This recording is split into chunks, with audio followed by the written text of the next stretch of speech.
Assalamualaikum warahmatullahi wabarakatuh. Kelana Yuda Channel mempersembahkan cerita silat serial Gatra Bumi Bab 2 episode yang ke-17. Selamat mendengarkan. Matahari perlahan-lahan mulai bergeser ke arah barat, sehingga waktu pun sudah memasuki senja. Setelah Ki Ronggo Agung Setayu beristirahat sejenak, ia ingin pergi ke barak pasukan khususnya. Di barak itu, Agung Setayu telah berbicara dengan beberapa pemimpin kelompok tentang kemungkinan-kemungkinan yang dapat terjadi. Setelah ia menceritakan peristiwa di lereng Bukit Banyak Angkrem yang telah ia alami bersama kelompoknya, Agung Setayu pun memerintahkan jika sewaktu-waktu terjadi sesuatu mengancam tanah perdikan menoleh, maka prajurit khusus itu harus siap bergerak setiap saat. Agung Setayu pun tidak lupa singgah di kediaman Ki Gede Mulreh untuk memberitahukan kejadian yang baru saja terjadi. Selanjutnya, Ki Ronggo Agung Setayu telah memanggil beberapa orang pemimpin kelompok pengawal tanah perdikan Mulreh. Dengan demikian, maka mereka telah mulai mempersiapkan diri jika apa yang dikhawatirkan Ki Ronggo Agung Setayu itu benar-benar akan terjadi. Kebetulan Prasto pernah mengalami peristiwa yang agak janggal di sebuah pasar Padukuhan Pancar. Maka ia pun menghubungkan peristiwa yang ia alami mungkin ada hubungannya dengan apa yang dialami oleh Agung Setayu. Dengan demikian, Prasto pun telah mempersiapkan diri bersama para pengawal tanah perdikan Mulreh. Beberapa orang pengawal pilihan ia perintahkan untuk berjaga-jaga di kediaman Ki Agapati dan sebagian lainnya untuk mengawasi rumah Agung Setayu dari kejauhan. Memang apa yang dikhawatirkan Agung Setayu itu akan terjadi. Ternyata beberapa orang yang melarikan diri dari lereng bukit telah bertemu dengan kelompok Kiai Sawunggeni. Dan seketika itu ia memerintahkan beberapa orang pengikutnya untuk mengikuti pergan Agung Setayu yang mana ia sampai ke kediamannya. Setelah beberapa pengikut Sawunggeni yang mempunyai kelompok Agung Setayu kembali ke tempat mereka berkumpul, salah seorang dari mereka telah melaporkan apa yang sudah ia lihatnya. Namun yang tidak diketahui oleh para pengikut Kiai Sawunggeni bahwa Agung Setayu telah mengetahuinya, tetapi memang tidak berbuat apa-apa. Ia dan seisi rumah dengan sengaja membiarkannya. Sebenarnya pada saat itu Kiai Sawunggeni dan kelompoknya telah menempatkan diri di ujung hutan dekat Padukuhan Baru, dan dari sinilah mereka nantinya akan bergerak. Keadaannya berbeda dengan yang ada di lereng Bukit Banyak Angkrem, tempat Ki Damar Ireng dan Putut Permana dihancurkan oleh rombongan orang-orang berjambu, berkata Kiai Citragana. Benar Kiai, jawab salah seorang pengikutnya. Kelihatannya landasan gerakan kita ini lebih baik daripada landasan yang di tempat Ki Damar Ireng dan kelompoknya, sehingga mereka mudah dihancurkan, jawab Kiai Sawunggeni. Namun kita harus tetap berhati-hati supaya rencana yang disusun Kiai Arangawu tidak gagal lagi, sambung Kiai Citragana. Baiklah, Kiai, kami akan tetap berhati-hati. Demikianlah. Setelah malam turun, maka mereka pun telah bersiap untuk pergi ke Padukuhan Induk tanah perdikan Mulreh. 4 orang yang telah diperintahkan untuk melihat keadaan telah kembali memberitahukan bahwa semua kelihatannya tenang-tenang saja, tidak ada pergerakan. Dan di barak pasukan khusus pun juga tidak ada pergerakan atau kesibukan apapun. Kiai Sawunggeni dan Kiai Citragana serta di beberapa putut telah mempersiapkan kekuatan yang terhitung besar. beberapa pemimpin padepokan yang berilmu tinggi yang termakan hasutan dan iming-iming kekuasaan dari Kiai Harangawu telah menyertai kelompok tersebut. Seorang pemimpin padepokan yang bernama Kiai Tunggul Abang yang sudah malang melintang dalam dunia kanuragan berkata, "Aku serba sedikit pernah mendengar kebesaran tanah Perdikomneh yang dihuni oleh beberapa orang mumpuni termasuk Ki Argapati yang bergerak di Gede Menoreh. Namun yang harus kita waspadi orang yang bersenjata cambuk.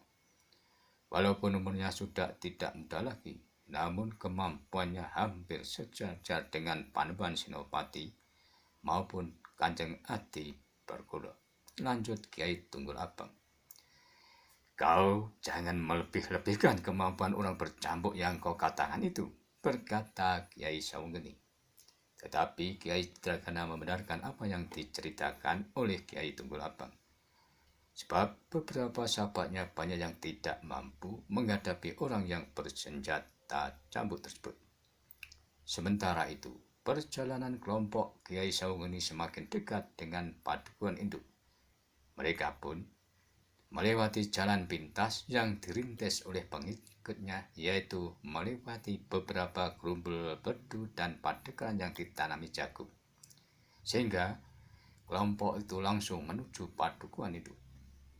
Di padukuhan induk terlihat anak-anak muda yang sudah mulai gelisah. Anak-anak muda itu seakan-akan telah bosan dengan suasana yang ia hadapi sekarang. Karena mereka tidak terbiasa untuk menunggu perintah dari pemimpin kelompok pengawal. Inginnya anak-anak muda itu segera bertindak atau meronda ke tempat-tempat yang dicurigai. Namun dalam pantai itu, seorang anak muda dari pasukan pengawal telah datang menemui pemimpin kelompok untuk memberitahukan bahwa pengawas yang ditugaskan di sebelah tenggara padukuhan itu telah melihat sebuah pasukan sudah mulai mendekat. "Apakah kau yakin?" bertanya pemimpin pengawal padukuhan itu. Pengawas yang melihat itu mengiyakan dan menganggukkan kepalanya. "Baiklah, kalau memang benar adanya, kita harus melaporkan kepada para pengawal yang ada di kediaman Ki Argapati," berkata pemimpin pengawal di Banjar Padukan. Tetapi salah seorang pengawal padukan yang telah memberitahukan bahwa mereka yang bertugas ke kediaman Ki Gede sudah mengetahuinya dan mereka pun sudah mempersiapkan diri pula. "Apakah Prastowo juga sudah mendapatkan laporan?" bertanya pemimpin kelompok pengawal itu. Sementara itu, seseorang telah memberitahukan kepada Prastowo, ternyata kelompok yang akan menyerang padukan itu telah terbagi dua. Kiai Saunggeni dan beberapa pututnya akan menuju ke rumah Kung Sedayu, sedangkan kelompok Kiai Citragana akan menuju ke kediaman Ki Gede Menoreh. Sejenak kemudian Kiai Saunggeni bersama para pututnya serta beberapa orang berilmu tinggi telah bergerak lewat jalan lain menuju ke rumah Agung Sedayu. Dengan ringannya mereka melontaki pagar yang berada di padukuhan. Dengan penuh kehati-hatian mereka menyusup jalan-jalan yang jarang dilewati penghuni padukuhan. Sebab sebelumnya mereka telah mempelajari lebih dahulu dari beberapa orang yang ditugaskan sebelumnya. Sehingga tidak berselang lama mereka pun sudah sampai ke kediaman Ki Ronggo Agung Sedayu. Di rumah inilah mereka yang telah menghancurkan kelompok Kiai Damar Ireng dan Putut Permana itu bermukim, desis salah seorang pengikut Kiai Saunggeni. "Apakah kita akan langsung bertindak?" bertanya Kiai Tunggul Abang. "Benar Kiai, baiklah, kau jangan gegabah dan ingat dengan orang yang bersenjata cambuk. Jangan kau meremehkan kemampuannya." Namun yang tidak disangka bahwa kehadiran mereka yang ingin membuat onar di kediaman Agung Sedayu itu ternyata sudah diketahui pula oleh Ki Ronggo Agung Sedayu. Dan saat kemudian orang-orang yang ada di rumah itu telah bersiap sepenuhnya. Orang-orang yang tersebut adalah Ki Ronggo Agung Sedayu sendiri, Sekar Merah, Gelagah Putih, Roro Wulan, Gatra Puni, dan kebetulan juga Putut Yudoklana yang masih ada di rumah Agung Sedayu. Sementara itu tidak ketinggalan juga dua orang yang sudah tua namun berilmu tinggi, yaitu Ki Jayaraga dan Ki Waskita, juga ada di kediaman Agung Sedayu. Pada saat itu, beberapa orang telah meloncati dinding pagar kayu rumah Agung Sedayu. Ketika Kiai Tunggul Abang sudah berada di halaman rumah Ki Ronggo Agung Sedayu, ternyata Kiai Tunggul Abang itu perasaannya sangat mengagumkan. Ia mengetahui bahwa ada beberapa orang yang di dalam rumah itu sedang menunggu kehadirannya.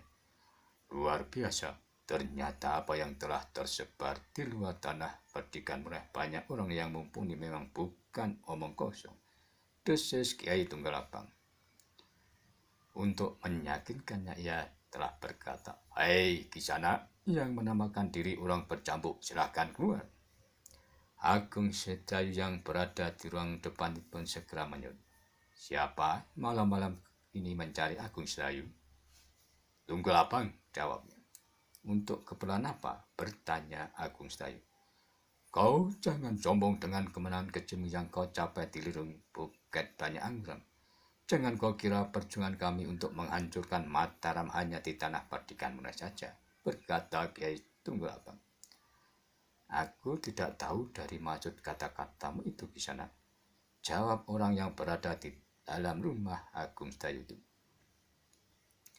"Kau jangan berlagak tidak mengerti. Jika ingin tahu alasanku mencarimu serta orang-orang yang menghancurkan kawan-kawanku di lereng Banyak Anggrek, aku ingin membalaskan dendamnya dan juga yang lebih penting, tanah perdikan ini kami jadikan landasan perjuangan kami." "Mengapa tanah perdikan meleleh?" bertanya Agung Sedayu. "Karena tanah perdikan ini tidak jauh dari ibu kota Mataram dan tidak kalah menariknya. Di sini banyak orang yang mumpuni sehingga kami harus menghapus rintangan yang menghalangi perjuangan yang besar ini." Apakah orang yang sudah kondang sentral bumi Mataram cuma bisa ngomong saja? Cepat keluar kau yang menamakan diri orang bercambuk, geram Kiai Tunggul Abang. "Kau jangan seenaknya bicara seperti itu." Kemudian disusul dengan keluarnya seorang pemuda setelah pintu rumah itu terbuka. "Kaulah yang bernama orang bercambuk itu," desis Kiai Tunggul Abang. "Kau kira untuk menghadapi harus orang yang kau maksud itu? Kau tidak apa-apanya jika yang kau hadapi orang yang bersenjata cambuk," geram Gelagah Putih. Tutup talas. "Kau ternyata bocah sombong," bentak Kiai Tunggul Abang sambil mengayunkan tangannya mengarah pelipis pemuda itu yang ternyata Gelagah Putih. Ia telah tersinggung dengan kata-kata orang itu.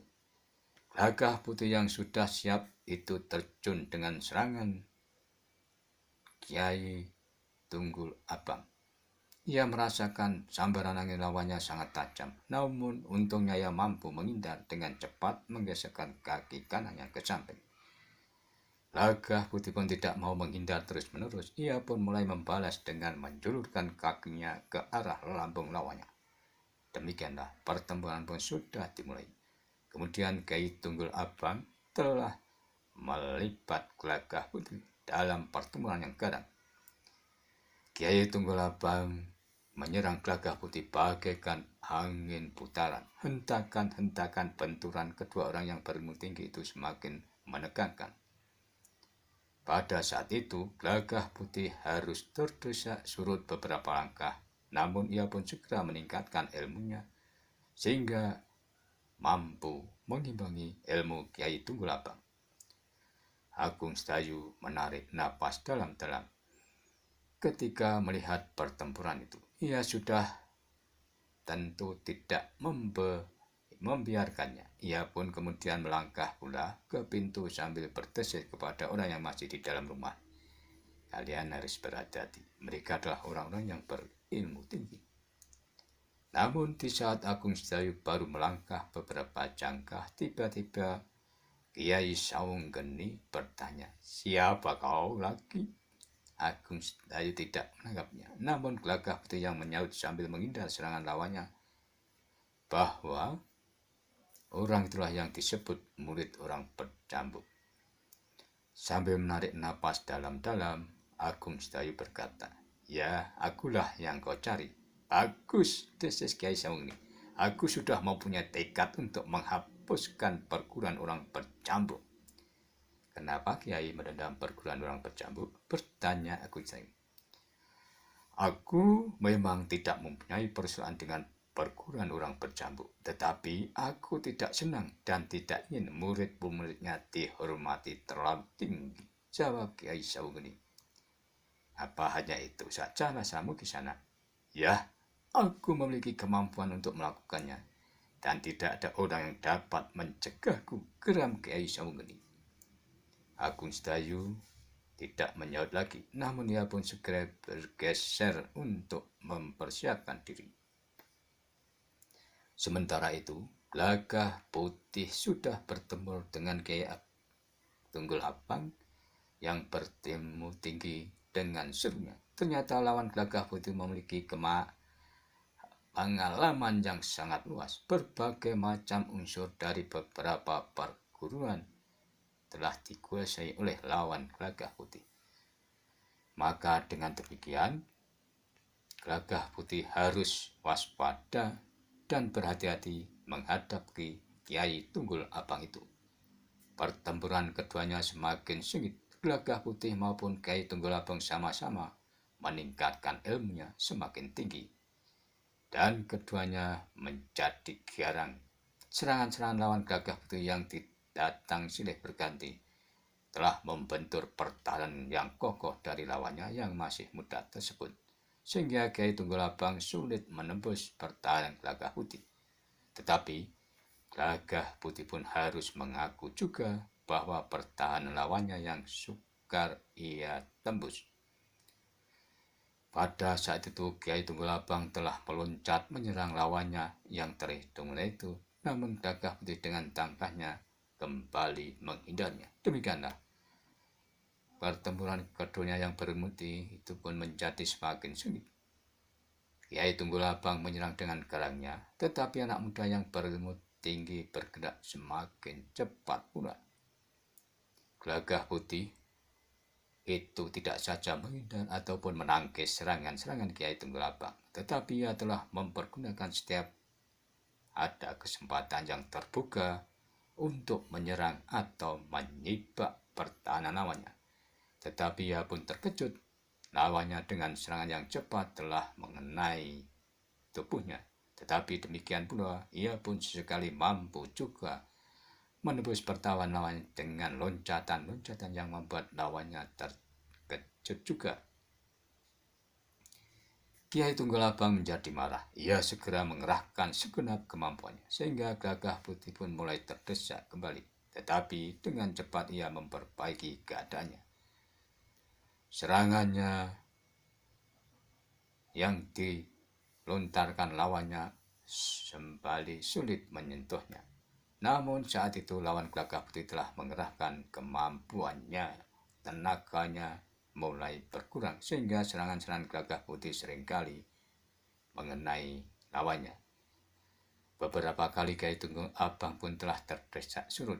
Ia pun harus mengakui ketangguhan lawannya pula.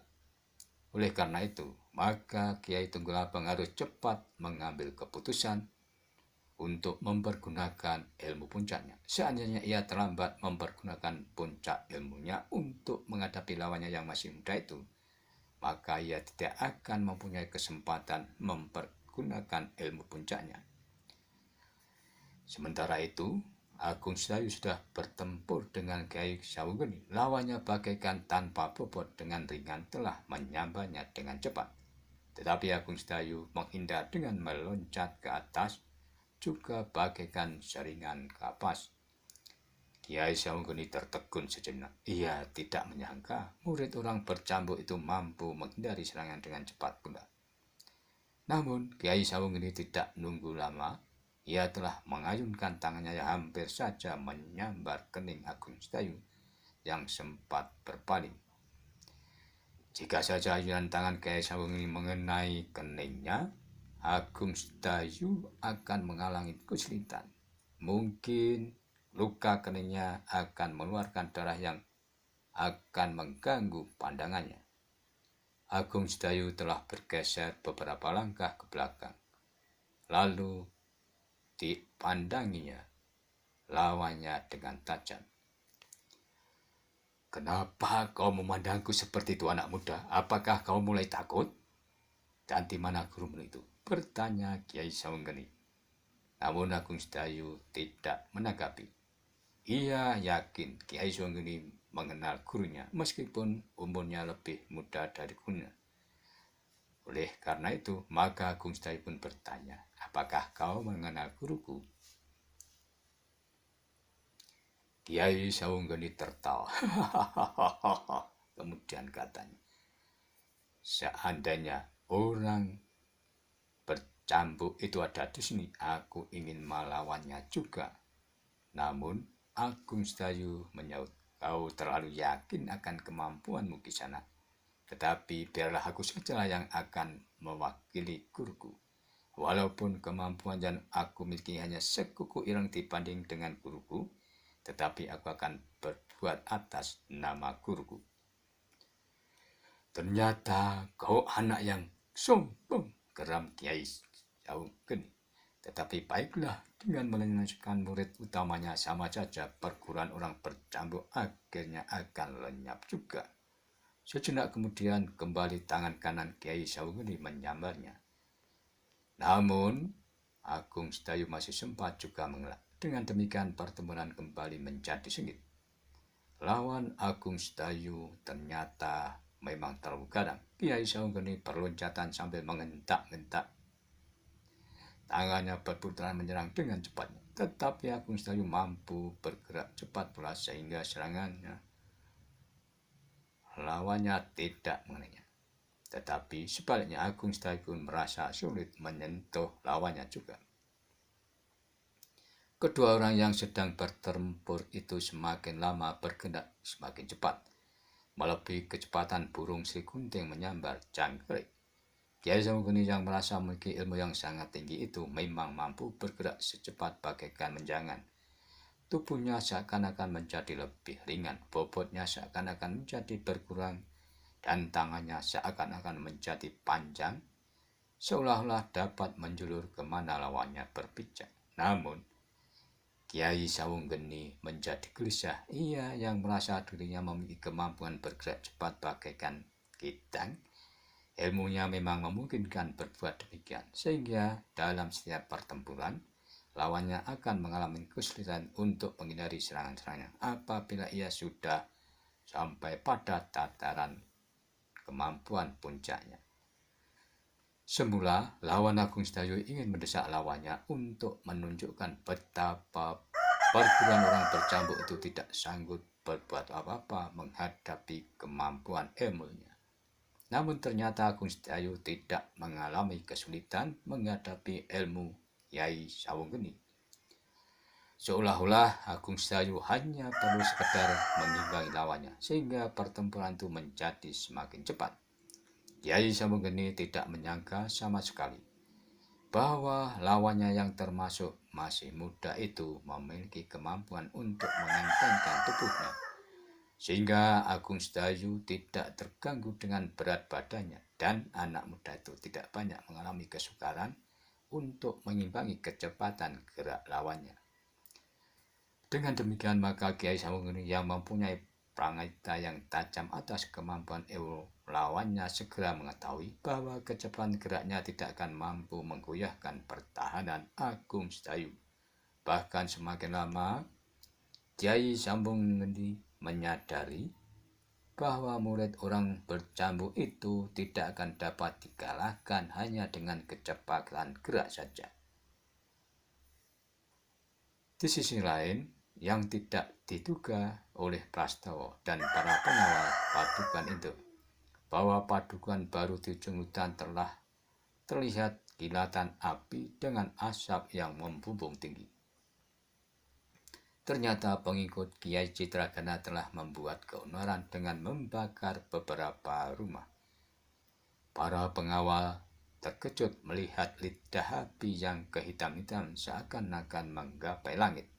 Sementara penghuni rumah yang terbakar telah berlari-lari ke beberapa arah untuk menyelamatkan diri. Para pengawal ternyata cepat tanggap. Sebagian dari mereka berlari ke api yang membumbung tinggi, dan sebagian lagi menggapai kentongan dan memukulkannya dengan keras-keras. Dong dong dong dong dong dong dong dong dong dong dong. Suara kentongan yang tidak ada selanya itu membuat tanah perdikan menoreh terbangun semuanya. Tanah perdikan murah, khususnya di padukan baru di ujung hutan, tidak lagi dapat dijaga penghuninya sebab mereka ketakutan.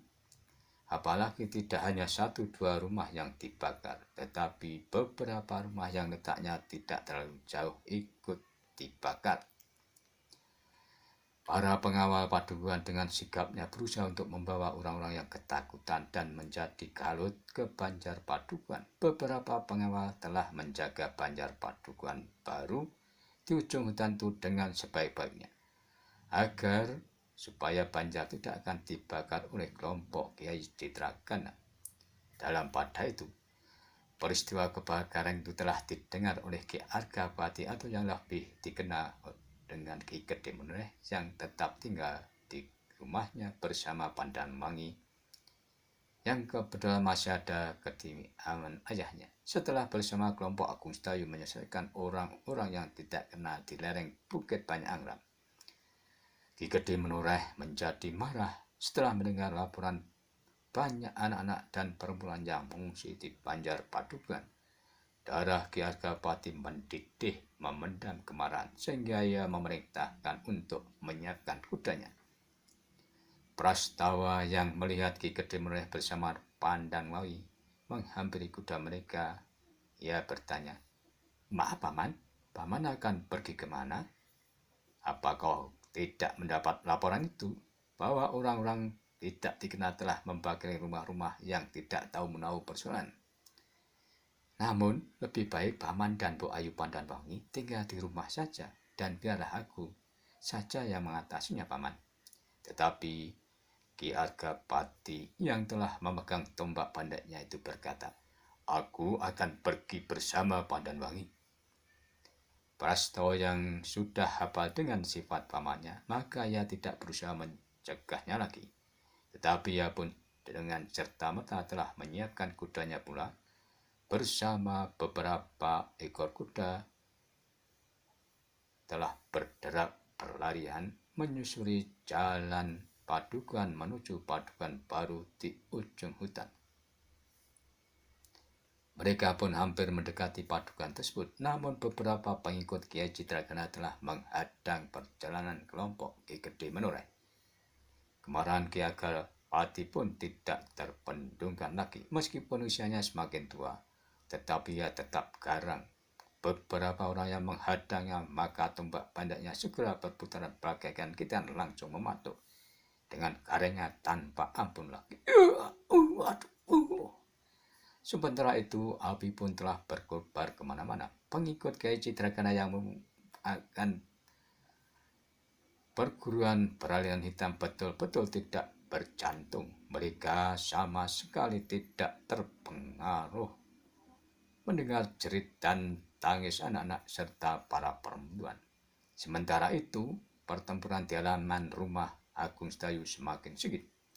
Kiai Tunggul Abang yang sudah berkeputusan untuk mempergunakan ilmu puncaknya untuk menghadapi Gagah Putih, ia pun segera mengambil ancang-ancang. Disilangkan tangannya di depan dada dan kemudian kedua telapak tangannya diputar menghadap ke depan serta sedikit digeser di sisi tubuhnya. Tiba-tiba saja kedua telapak tangan itu dihentakkan. Selera cahaya yang kemerah-merahan telah meluncur dari telapak tangan Kiai Tunggul Abang. Namun seleret cahaya yang ditimbulkan telah terpecah belah dan menyebarkan api ke segala penjuru.